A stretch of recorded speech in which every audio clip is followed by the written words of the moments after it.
Easter Monday. That's how it came up on my calendar. Canadian thing. Yeah. Blame Canada. Canada. Y'all do know we're in South Florida, right? I'm very well aware. Now, if you'd have said Colombia or Venezuela or Brazilian or Cuba, it's I on my would say, calendar. okay, well, All right, so I'll take it back. In Colombia, in Medellin, Colombia, it is Easter Monday. No. It's to celebrate the hangover. No. We have Orlando Gonzalez from Save with Yes, us. I love Orlando. I love doing the show with him. And we have Faye who? Faye, what? Faye what? Let's have a good show. 5, 4, 3, 2. Well, welcome to Queer News Tonight, the world's first and only LGBTQ daily evening news. It's time to queer up the news. It's 7 p.m. Monday, April 5th, and we are literally out of the closet and into the headlines. So many of your important stories we're going to tell this evening on Queer News Tonight. The world's first live daily queer evening news show. Out of the closet and into the headlines on Q News Tonight. Thank you for joining Queer News Tonight. This is the world's first and only unedited live LGBTQ evening news show. Whatever happens, you will see it. This evening, we bring you the news of and the perspective representing the LGBTQ community from South Florida, America, and across our planet. I'm your anchor at Queer News Tonight, Al Ferguson, and tonight we welcome anchor Faye What? She's out, she's proud, and you know what I'm getting ready to say, she's certainly loud. Just a little. She's a Latina to be reckoned with, half Puerto Rican, half Colombian, and 100% freaking Jersey. There's a lot of halves there. She is a radio personality and has the popular blog and YouTube channel called Faye What? Aiming to unite the L and the G together, she's a hostess and MC for many South Florida events, a board member at Unity Coalition, as well as host of their new television show, UCTV, an animal advocate and owner of Faye's Fur Family, and is also the anchor of the new Happening Out Travel news show. Good evening, Faye. Hola, mi gente. Next, let's welcome anchor Orlando Gonzalez. He is the executive director for SAVE, Safeguarding American Values for Everyone, recognized as South Florida's longest-serving organization dedicated to protecting people who are LGBTQ against discrimination. He is currently in his role. Orlando works to advance SAVE's mission to promote, protect, and defend equality for LGBTQ people in South Florida, with public service always being an integral part of his life. Good evening, Orlando. Great to be here. Thanks for having me. Well, tonight we begin with the queer headlines. The LGBTQ community in South Florida and across America is diverse. Our community across the world is vast, and here are the bullet points of the queer news for today, Monday, April 5th. We begin by queering up the road to Stonewall. Dutch couples mark this week the 20th anniversary of the world's first same-sex marriages. 20 years ago this week, Dutch couple Gert Castile and Dolf Pasker made history when they tied the knot in the world's first legally recognized same-sex wedding in the Netherlands. They were among 4 gay couples, 3 male and 1 female, to be married shortly after midnight by the mayor of Amsterdam on April 1st, 2001. This week, they celebrated their 20th anniversaries in small groups or at home due to COVID-19 social distancing rules that prevented large gatherings. All 4 gay marriages have passed the test of time. One of the men, Frank Wittenbrod, died of a heart attack in 2011 at 55. Those who participated looked back with pride at having made legal history. Henk Krol, a lawmaker who supported the bill when it passed the Dutch parliament in 2000, said, quote, "People told me that the Netherlands would be the first and the last country to pass same-sex marriages. The rest of the world won't follow you." Almost 30 countries in the world followed the Dutch example, end quote. He then smiled. Most European Union countries, Britain, the United States, Australia, Mexico, and South America, are among the 29 nations that have legalized same-sex marriage since 2001. Castile said, quote, "I'm very proud that it's possible. and said before he could complete his sentence, Dolph jumped in and finished it by saying, quote, that we could play a little part of it. We made history, end quote. They surely did. It is one of the most important moments in LGBTQ world history. What a cute story. I love this story. Wow, 20 years. What I love is that their relationship passed the test of time, right? Like you said, Al, they're still together 20 years later. But does the dresses and the suits that you wore 20 years ago still fit? Probably not. That was the question I was thinking when I was watching this. Right, really. That's a great question. And you know what? Like many countries did follow, the world didn't end. The life keeps going on, and all we needed was a little equality. That's right. It didn't bring about the apocalypse or revelations. And we're all still here, and everything is fine. And let's make it a goal over the next 20 years to triple the number of countries that recognize gay marriage in their 100%. nations. Yes, yes. Next, we queer up entertainment. Kate Winslet says closeted gay actors are terrified to come out due to industry stigma.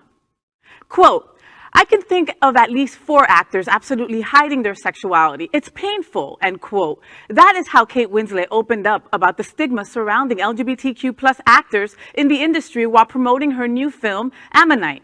The Academy Award winner said, quote, I cannot tell you the number of young actors I know, some well-known, some starting out, who are terrified their sexuality will be revealed and that it will stand in the way of their being cast in straight roles, end quote. Although the entertainment industry has slowly increased its LGBTQ plus representation, the same cannot be said regarding LGBTQ plus actors being cast in diverse roles. The Holiday actress also pointed out that the stigma applies mostly to male actors. She said, quote, it's bad news. Hollywood has to drop that dated crap of can he play straight because apparently he's gay. End quote. Winslet's recent interview comes at the same time as her new recently released LGBTQ plus movie, Ammonite. The Francis Lee-directed film stars Winslet as famed fossil collector and paleontologist Mary Anning, who ends up starting a romantic relationship with Saoirse Ronan's character Charlotte Munchinson, a wealthy woman with dwindling health. Winslet said, quote, there need to be more LGBTQ plus films so that we don't feel the compulsion to compare the few that do exist. It's totally mod, end quote. This is so crazy. I mean, you think about even the opposite with Brokeback Mountain. The 2 stars were straight men, and it doesn't go in the opposite direction. This is just nuts, and I think it's time for getting rid of the kind of crap that Winslet says here. You know, I think that is a bullseye of the reverse analogy that you just gave. Last night was the SAG Awards, and in all 4 major categories, minority representation, people of color were the winners in each of those categories. So it's a reflection that Hollywood can make a commitment when they're conscious of needing to make the commitment. It's interesting to me that the hardcore evangelical and hardest right-wing Republicans say that Hollywood is ultra-liberal. This story proves that that is not true, that discrimination exists even in the liberalist of blue Hollywood. And it's something that must be addressed and focused on. People should not have standards of acting in terms of what you can represent. Because after all, if you're gay playing a straight character, you're not actually having sex. So the standard is illegitimate. And it's a reflection of why these standards are really silly. And can we say thank you to Kate Winslet and the rest of the allies that we have out there representing and standing up for us, because it takes their voices to be heard. If this was a gay actor saying the same things at an interview, it wouldn't be a big spotlight on it as it is with Kate Winslet. So thank you very much to her. That's right. Cheers to our allies. And next, let's queer up culture, gay culture. Gay Days at Disney World canceled for 2021. It's been a tough couple of years for Gay Days. Chris Manley and one of the world's most famous LGBTQ events announced today that Gay Days would be canceled for 2021. And this is the 2nd year in a row. Traditionally held in the first weekend of June, it celebrates Red Shirt Day at the Magic Kingdom and the Walt Disney Resort World in Orlando when COVID-19 brought the world to a halt in March of 2020. It forced the cancellation of Gay Days to 2021. But now it's clear. Our world has not yet returned to normal to allow Chris Manley and the producers of the event that attracts more than 100,000 guests to return to the level of normalcy needed. That have rescheduled gay days to May 31st through June 6, 2022, and promise a new host hotel. Gay Day said in the announcement, although vaccines have been available throughout the US, we want to ensure that we can host our event with the utmost safety for all who participate. In partnership with our 2021 Gay Days host hotel, Margaritaville Resort, and adhering to the federal, state, local, and CDC guidelines, we've made the decision to cancel. End quote. Queer News Tonight applauds Gay Days' decision and lends our voice to support the return of Gay Days 2022 will be the greatest celebration in their history. You know, this began with Jeffrey Senker making the decision that the largest single party on the planet, which is Palm Springs White Party, was going to be moved from April until Halloween. Now Chris Manley, who runs one of the largest LGBT events in the world, has made the decision to not do it in 21 and move it to the traditional first weekend in June in 22. Chris has been a longtime acquaintance and friend. I have always, for a long time, been a supporter of Gay Days, and I applaud their decision. Having it the first weekend in June was just a little too early, and he's making the right decision, and I predict that June of 2022 is going to be this nation's biggest LGBTQ national event. Gay Days 2022. Be there in Orlando. It's going to be a badass celebration when it is. You know, I honestly, what I heard through the grapevine was that it was not an easy decision to be made. Imagine, they had close to 150,000 people there a couple of years back. So it was not an easy decision to be made, but you know what? Better safe than sorry. I love the fact that they really are worried about all the patrons that go through there, you know, for Gay Days. It's a huge deal. So we'll see you guys next year. That's right, the happiest place in the world. Can't wait to be there. Yeah. Well, next, let's queer up gay culture. Joel Kim Booster and Jay Jurden star in Grindr's Gag Reflex. And we're talking about a comedy show. The gay dating and hookup app Grindr announced a new live stream comedy special for its burgeoning library of video content. Gag Reflex has debuted on YouTube and in-app with a lineup of LGBTQ plus comedians, including Joel Kim Booster and Jay Jurden. Much like other opportunities to be found on Grindr, the comedy special hopes to have you bent over and gagging, only this time from laughter. Grindr executive producer Paul Rogers said, quote, "Comedy is such an integral part of the queer experience, and we couldn't think of a better time to show off our brightest queer comedic talents. After getting through a particularly difficult year for the community, we're so excited to share in some much needed laughter," end quote. Couldn't we all agree with that? The new program launches on YouTube as well as in-app. Gag Reflex will star Booster of Sunnyside, Sydney Washington from Broad City and Up Next Showcase, and Jurden from The Tonight Show. East Coast comedians Jay McBride and Zach Zimmerman will also take the stage. The performers will feature their own comedic insights into dating and the overall queer experience in their stand-up sets. I think this is going to be fun, guys, and we all need to laugh, you know. And these comedians are some funny dudes. The guys I looked up were really funny. So I myself am personally looking forward to this. So is Grindr going to be like the next Netflix? Well, props to Grindr. I really love that they were able to bring in additional content and really be able to do this. And I have to say that for me, laughter often serves as really good medicine. So I'm glad that in the middle of pandemic, we've got something to laugh about. Happening Out Television Network is following Grindr closely. I bet. We've done, oh yeah, in that way too. Grindr is introducing a lot of new content on the site besides the traditional content on the site. And we've reported about their scripted broadcast that they're doing at Grindr, and now we report this. It is a very interesting process of doing something for LGBT that is really unique. We have lamented over the process of logo television and Here television through the years. Grindr is actually right before our very eyes inventing something new that is great for the LGBTQ community. I want my account back, Grindr. Give it back to me. Next, we queer up South Florida. World AIDS Museum hosting opening benefit for Through the White Door exhibit by Smiley Pool. The World AIDS Museum and Educational Center will present Through the White Door, a documentary photo project by photojournalist Smiley Pool that portrays the interconnected human experience of families affected by HIV/AIDS at the Galleria at Fort Lauderdale from April 8th through the 30th. The exhibition, consisting of 40 poignant images from South Africa, Romania, North Carolina, Texas, and beyond, depicts the life struggles and triumphs of children and families affected by HIV/AIDS, captured by Poole from his inspirational book of the same name.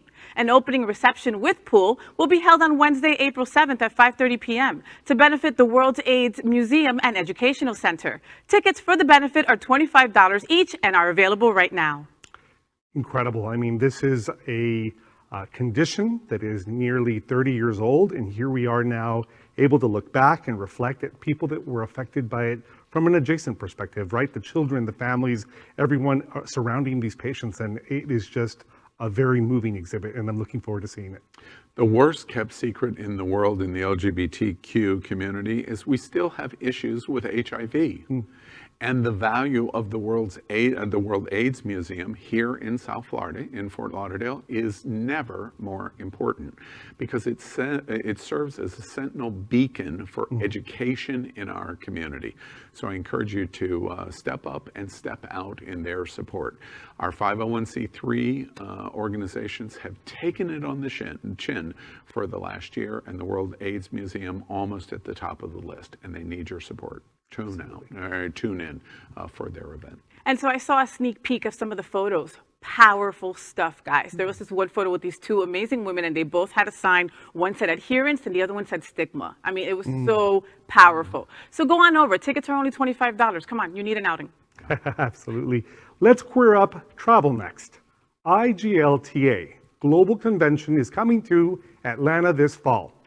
Surveys show that as the LGBTQ community emerges from pandemic, the #1 placement of our disposable income will not be in our bars, our restaurants, or at the movies. Our #1 expenditure will be in travel. The question will become, when are we ready to move out of our quarantines and back into the world at large? The best way to understand that as both an LGBTQ traveler and the tourism industry that will provide those services is showcased through the International Gay Lesbian Travel Association, commonly called IGLTA. So today, the LGBTQ community became excited as the IGLTA announced that their 37th annual Global Travel Convention is coming to Atlanta from September 8th through the 11th. The convention is the world's premier educational and networking event for LGBTQ tourism professionals and LGBTQ-friendly travel and tourism suppliers and buyers from around the world who will gather to make and take part in a buyer and scheduled appointment program, numerous educational workshops, and networking receptions. The event is hosted by couple Suzanne Ba and Colleen Wogan, co-owners of Q&A Events. Registration for the event is open now. Both IGLTA members and non-member businesses are eligible to register. IGLTA was founded in 1983 and is the world's leading network of LGBTQ welcoming tourism businesses. They provide free travel resources and information while continuously working to provide equality and safety within LGBTQ tourism worldwide. IGLTA's members include LGBTQ-friendly accommodations, transport, destinations, service providers, travel agents, tour operators, events, and travel media located in over 80 countries. Happening Now television network has launched the world's first LGBTQ weekly travel news show called HappeningOut.Travel. The network will be the premier source of television for LGBTQ travel news. You can watch the live show every Tuesday at 8 p.m. Well, exciting. The most important thing I think related to this story is surveys are showing that as we emerge out of pandemic, vaccines grow in our confidence to come out of our sheltering in place that's happening, that our #1 spend in our community is going to be not in our bars, not in our restaurants, not at the movie theaters, but in travel. And so IGLTA is the name for travel in the world. 80 countries participating, and it's very exciting. And I'm glad that their global convention is relaunching after pandemic right here in the United States and in the South in Atlanta. It's very, very exciting. Let's pack our bags. Let's go. Ready to travel. I mean, come on, happening out that travel. I mean, the show is incredible. As one of the anchors, I'm getting like these texts and these messages from people that are just ready to travel, and I'm with them. That's why it's so important to get vaccinated and let's do this. And so seeing these networking events popping up, it's showing us the light that we're getting there, you know? And I bet at these events, they're probably teaching them all about these new protocols and CDC guidelines and how safe everything's going to be. It's time to travel. Let's do this. Absolutely. I saw a meme the other day that said, you know, I think my passport must think I died or something. Right. We've been hunkered down, and absolutely we're all making our short list of where we want to go. Top of my list is Paris, France. I've always wanted to go, but I just said, you know what? We're going to bust out and we're going to go there as soon as we're able to do some more travel. You know, Orlando, you just said something that I haven't thought about since March of 2020. This is the first time in almost a year that I have not touched my passport a single time. Oh my gosh, that's shocking. It's going to burn when you touch it. Yeah. Well, that is our queer headlines for today. So let's catch up on the LGBTQ news surrounding COVID-19 with our special segment called Quarantine Quickies. Queer News Tonight has been LGBTQ America's most important news source on the pandemic, as we have reported on coronavirus on every news broadcast since January 6th, 2020. Tonight, we report the devastating effect coronavirus has had on the American and worldwide LGBTQ community in total cases and deaths, and we also provide hope of a new light at the end of the long tunnel. As of tonight, more than 2,200,000 LGBTQ Americans have contracted COVID-19, and more than 39,800 LGBTQ Americans have died from coronavirus. As of today, more than 165,053,000 vaccinated doses have been administered in the United States. Well, that is our COVID-19 news for tonight. Next, we report that Happening On Television Network is passionate about our support for the LGBTQ community. An example is Sunshine Cathedral, the world's largest queer church here in Fort Lauderdale. We are broadcasting from our permanent set here at Sunshine in supporting that partnership. The network broadcasts the largest LGBTQ religious broadcast in the world, with more than 30,000 watching every Sunday at 10:30 a.m. Eastern, and is totally live. We encourage you to tune in. Our campaign of sponsorship proudly supports Sunshine Cathedral, is my queer church. Watch this.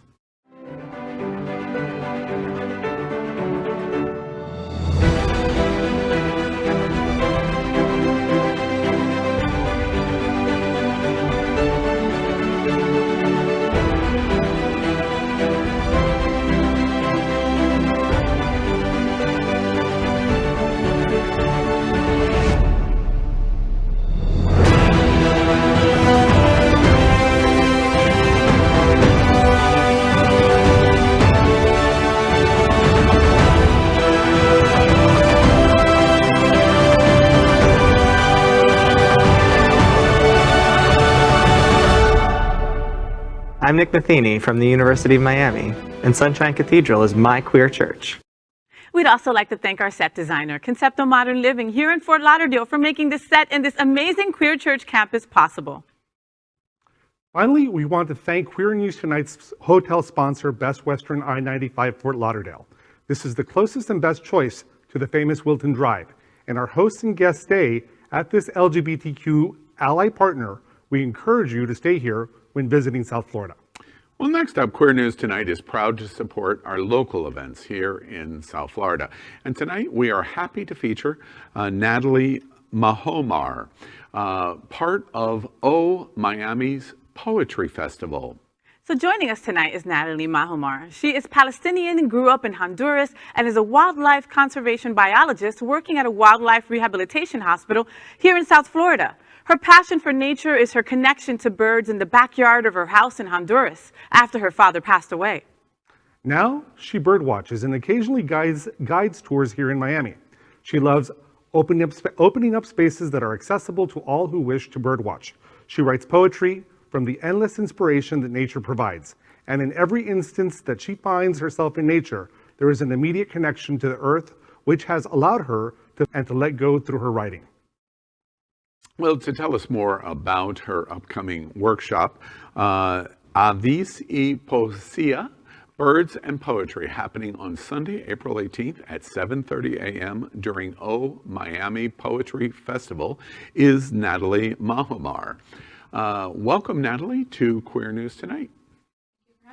Well, first off, you identify an LGBTQ community, which brought you to our attention.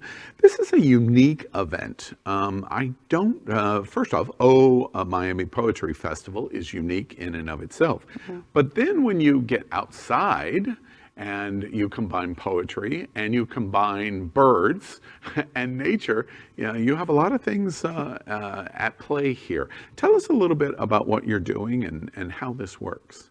Yeah, so this event is an outside event. Specifically, it's in Spanish, mainly to open up kind of like a bird walk poetry event for Spanish speakers. Also, obviously, inviting the queer community, inviting folks of color who usually don't feel like they have access to nature sometimes, just because it's usually a dominated space. So, trying to open up a open space where we can observe birds and at the same time feel inspired and write some poetry. Many famous poets have written about birds, and maybe they don't know much about them, but I feel like the more we learn.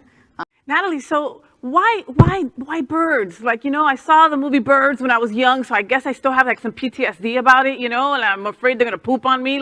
Is it better than doing this with dogs out in nature or something like that? Definitely. I would say that they have their own personality. They all have very different actions that they do depending on if they're eating, if they're just making their calls, singing a song. So I think they do very curious things that we're not as in tune to. So it's a new learning experience, but it's also a great form to connect to nature in a very urban place because birds are everywhere, as you watched birds. Natalie, tell us a little bit about the Miami Poetry Festival. It's really unique around the country, especially its integration of LGBT, because they're LGBTQ, because there's quite a bit of it. Tell us a little bit about the festival and its goals and what it's trying to accomplish. Yeah, so Miami is a nonprofit. It's the Miami Poetry Festival event that is all of April. And they feature amazing events like Avis y Poesía, where they try to make various types of events inclusive in many different ways. For example, Avis y Poesía is in Spanish for Spanish speakers, and they have been around for a while. And every year I try to go to at least one or two of their events because they're amazing. Yeah, it sounds great.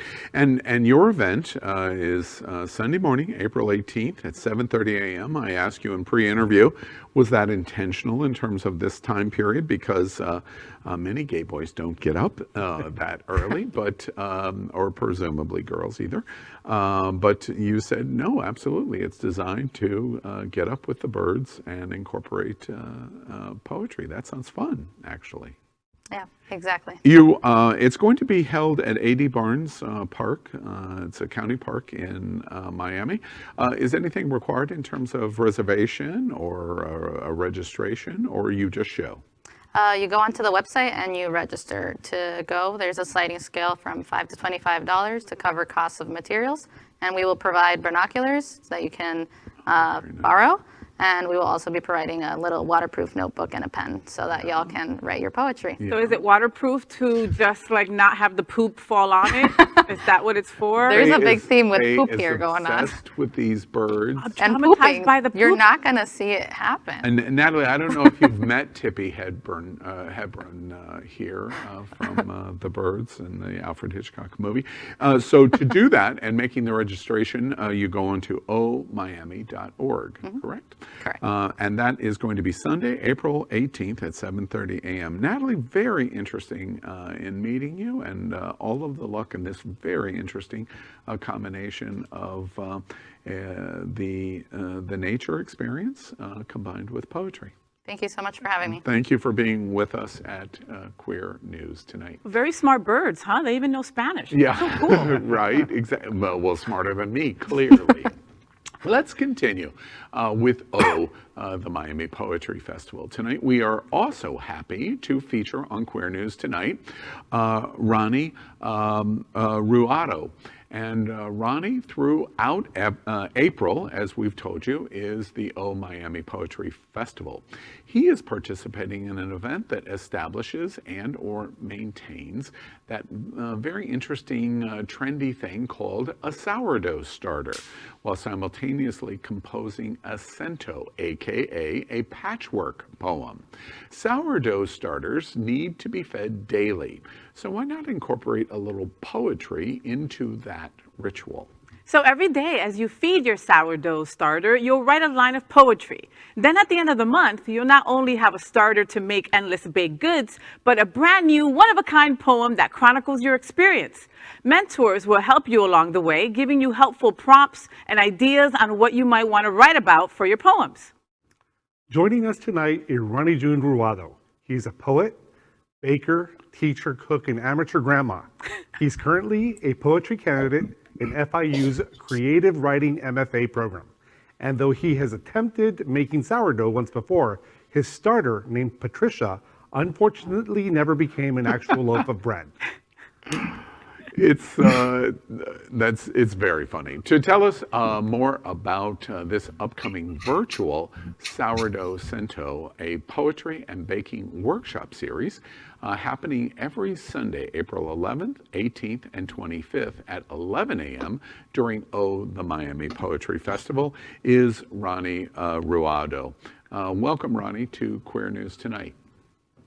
Hi, thank you for having me. And you also identify as LGBTQ in our community. So we're going to move from birds to sourdough bread. I told you this is a very unique festival. You pour in and mix LGBTQ, and my goodness, do we have a recipe to talk about.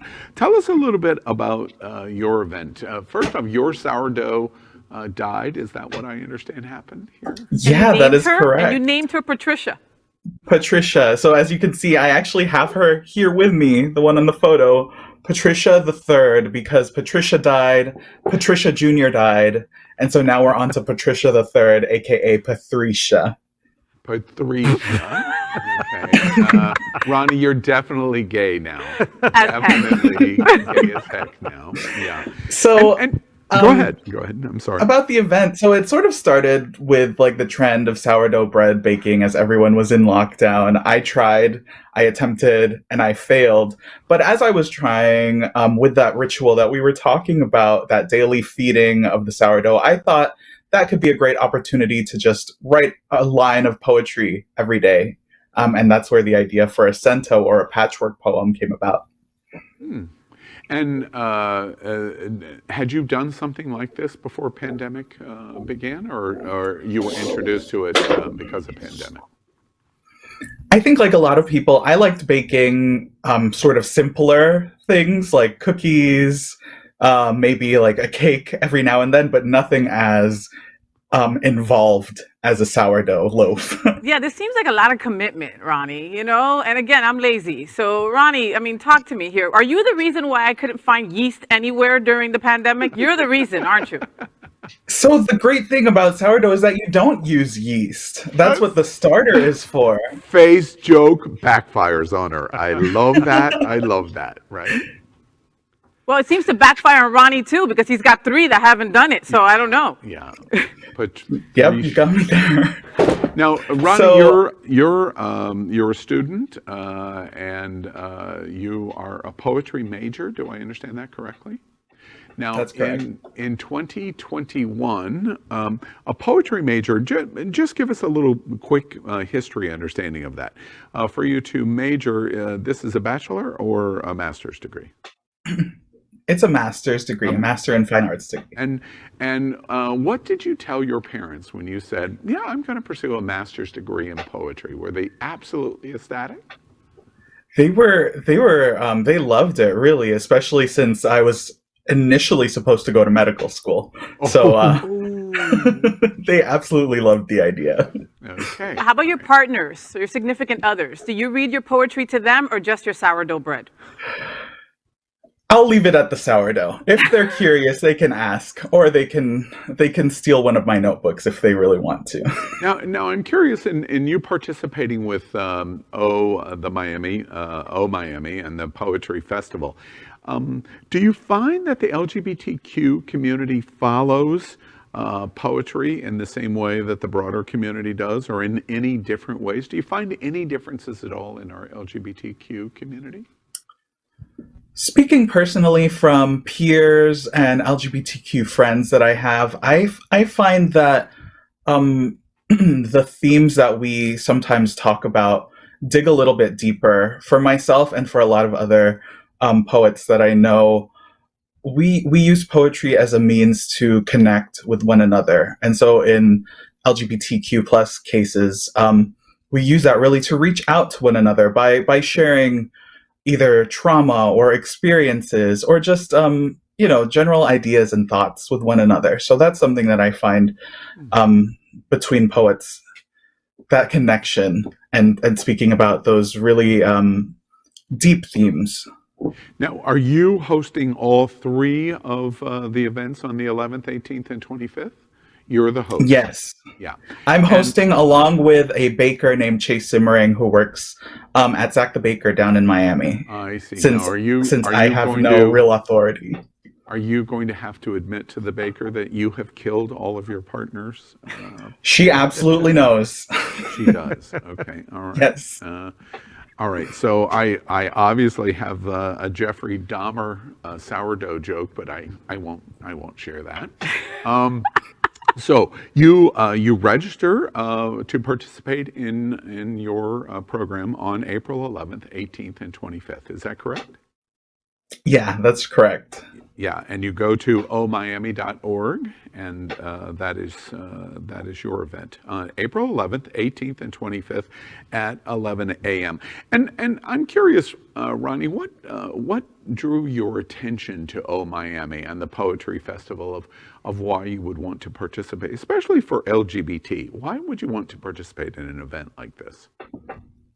So for what I love about the Miami Festival is that it tries to have people experience poetry throughout the month in very, very low stakes ways. We're not asking people to become the next Robert Frost. We're not asking people to write a Pulitzer Prize winning piece of work. We just want people to, have a poem or experience a poem in some way throughout the month. And that kind of low stakes festival really resonated with me. I know, like with me and a lot of other LGBTs, we are so busy and we have so much going on that it's sometimes nice to take part in a festival that's really low stakes and really simple, where you just have to write a line of poetry or maybe see a very short poem projected on the screen of a building, on the side of a building. Right. So that's what really drew me to Miami, is the fact that it's very community oriented and it's very easy to get involved with them. Yeah, that's interesting, and apparently it's low stakes to the point that once you create your poetry and your sourdough, if you kill it off 3 times, it's no big deal. You just start again, and look, and me and my gay boys haven't had carbs since Christmas because we were preparing for gay days, right? So you can have this virtually without it adding any lbs to your butt. Right. And Ronnie, I'm curious, last question about Miami. I've traveled a lot around the country. I've never really heard, especially with LGBTQ integration. We just did the interview with Natalie and her focus in terms of the outdoor experience with birds and nature, and now your experience of killing off the sourdough. What's going on in Miami? Why is Miami gravitated toward something this unique and interesting that brings attention broadly for the community, but very specifically for LGBT? Why Miami? Why is it happening there and not other communities around the country? Why do you think? I think it really has to do with people in Miami having a lot of thoughts. if you know what I mean. People here think so much. We have opinions and theories and lots of feelings about a lot of different things. And the fact that it's such a diverse community too, we need a place to express that. And so a pen and a paper and a poem, I think it's the perfect storm for a festival like Oh Miami. Yeah, that's very well said. Now we remind everyone listening, go to ohmiami.org. You can register. Ronnie's sourdough, I would register just to see what he's going to kill next. April 11th, 18th, or 25th at 11 a.m. It's online at Zoom. Sounds very interesting. Ronnie, thank you very much, Ruado, for being with us at Queer News Tonight. Thank you. And thank you for having me. Thank you, honey. So that is today's news for the LGBTQ community on the world's first and only daily LGBTQ evening news show. Is our community important to you? Then help us by liking and subscribing, ring the bell for updates, share the news. We're the only LGBTQ television live video news in the world that is out of the closet and into the headlines. We need your support. I'm your anchor, Al Ferguson, and on behalf of anchors Faye What and Orlando Gonzalez, we will see you daily and tomorrow night at 7 p.m. Good night.